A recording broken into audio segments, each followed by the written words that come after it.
mulher de cabelo colorido, ou que se enche de piercing, ou que tem um monte de tatuagem, tá dando um claro sinal de ausência paterna. Ela é rebelde e quer chamar atenção. É muito mais rápido e simples você arrumar uma bagunça que seu marido fez do que ficar reclamando, se estressando e tentando educar ele. Esse é o café com teu pai. Você não é bonita, tu tá com 3 quilos de maquiagem na cara, você tá com 3 quilos de base, com um pó na cara pra esconder as protuberâncias que você tem no meio do rosto. E você vem me dizer que você é bonita? Não, você não é. Em meio a tantos vídeos ditando o que nós devemos ser ou não ser, nós nos vemos desnorteadas. O que é ser feminina? Feminilidade é um conceito que acompanha a história das mulheres há séculos, mas seu significado nunca foi único ou permanente. Em diferentes épocas e culturas, ser feminina já esteve associado à delicadeza, à maternidade, à aparência, ao comportamento e até mesmo à forma de ocupar espaços na sociedade. Hoje mesmo, em meio às redes sociais e a constantes mudanças culturais, a feminilidade continua sendo debatida, questionada e ressignificada. Mas afinal, o que significa ser feminina? E quem define isso? É sobre essas questões que vamos conversar no episódio de hoje.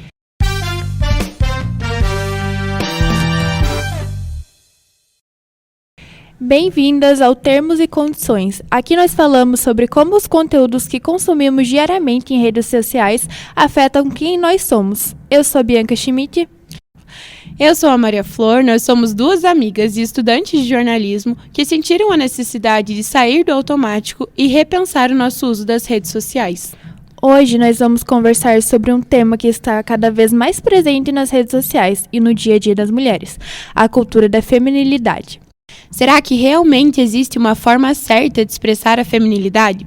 Somos belas o suficiente para agradar o olhar do outro?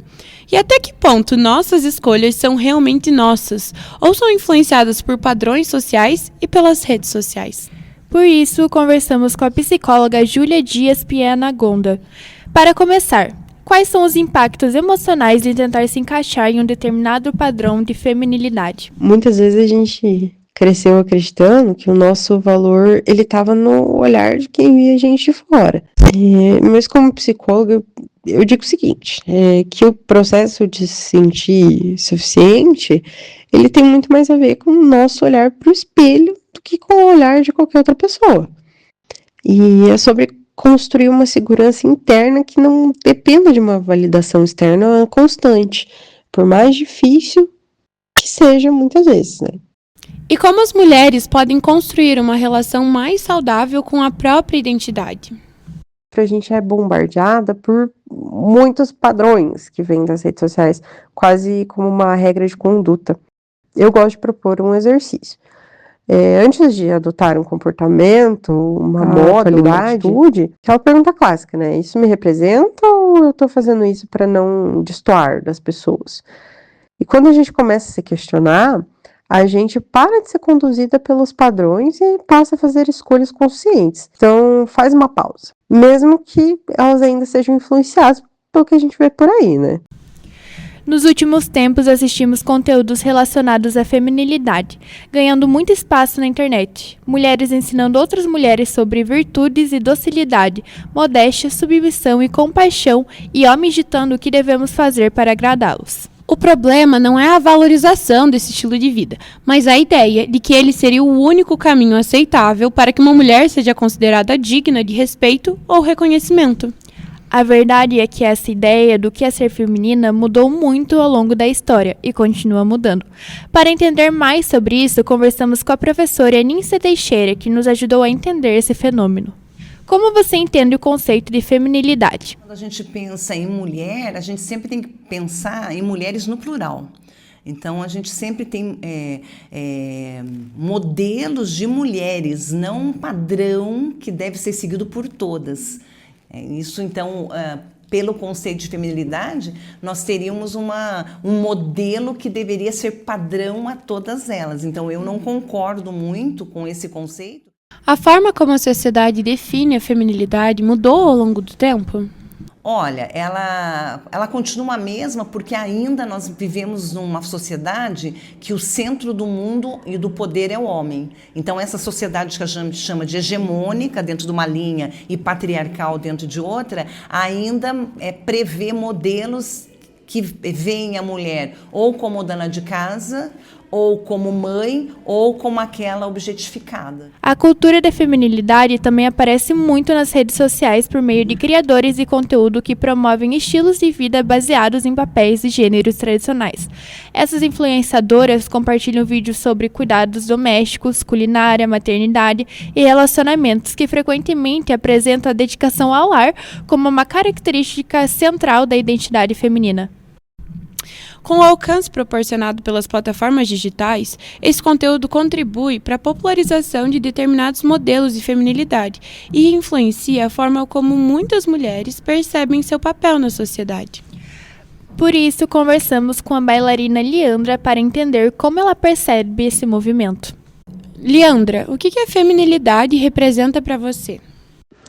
Eu acredito que a feminilidade, ela significa para mim a minha força interna comigo mesma, sabe? Ela é aquilo que me leva pra frente, porque apesar de tudo, da sociedade ser totalmente machista, apesar de que nós já evoluímos muito, né? Mas a gente ainda tem aquele machismo enraizado, aquelas dúvidas sobre, mas ela é mulher, né? Então, eu acredito que essa feminilidade, ela me traz essa força, porque eu acredito que só pelo fato de eu ser mulher e estar onde eu estou, num posto de autonomia, onde eu consigo fazer as minhas próprias escolhas, estar batalhando pelo que eu quero, lutando pelo que eu quero e trabalhando com aquilo que eu amo e sustentando a minha vida de mim mesma, do meu trabalho como mulher, isso para mim já significa demais. Você acredita que existe uma pressão para que as mulheres se encaixem em determinados padrões nas redes sociais? Sim, eu acredito que essa pressão exista, essa pressão estética. Eu, como bailarina e como ginasta, e também como professora de dança, eu vejo muito isso.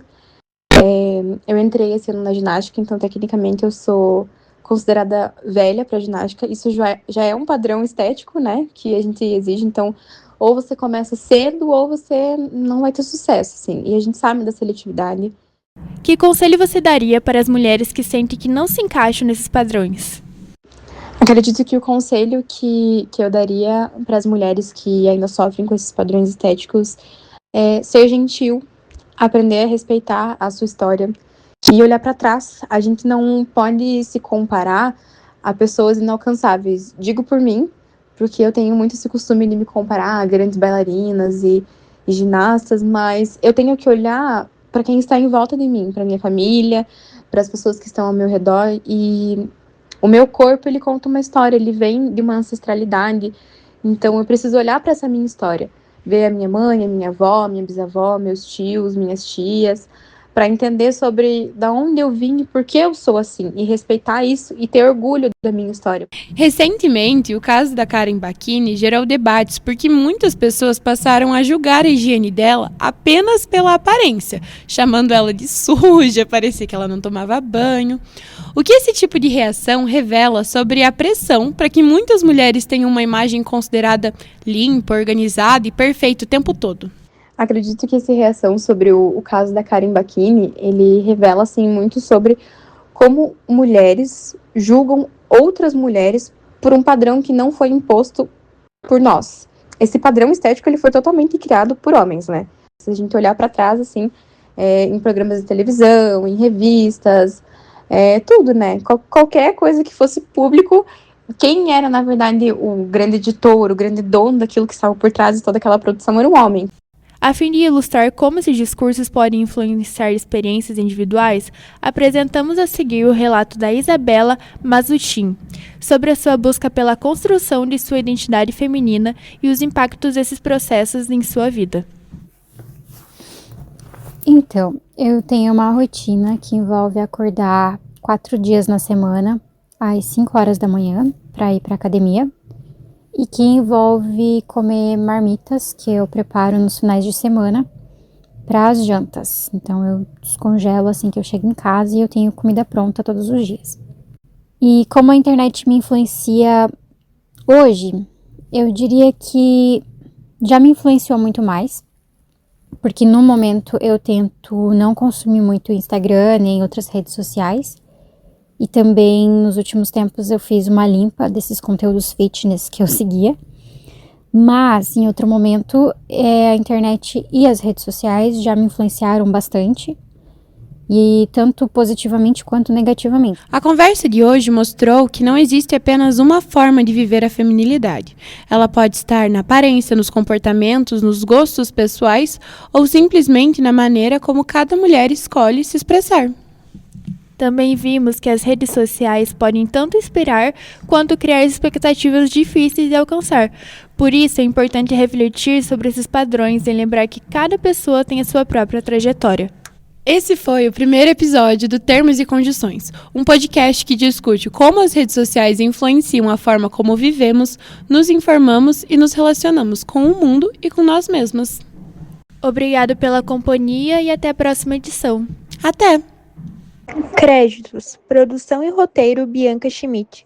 Locução Maria Flor Camargo e Bianca Schmidt. Supervisão Everly Pegoraro.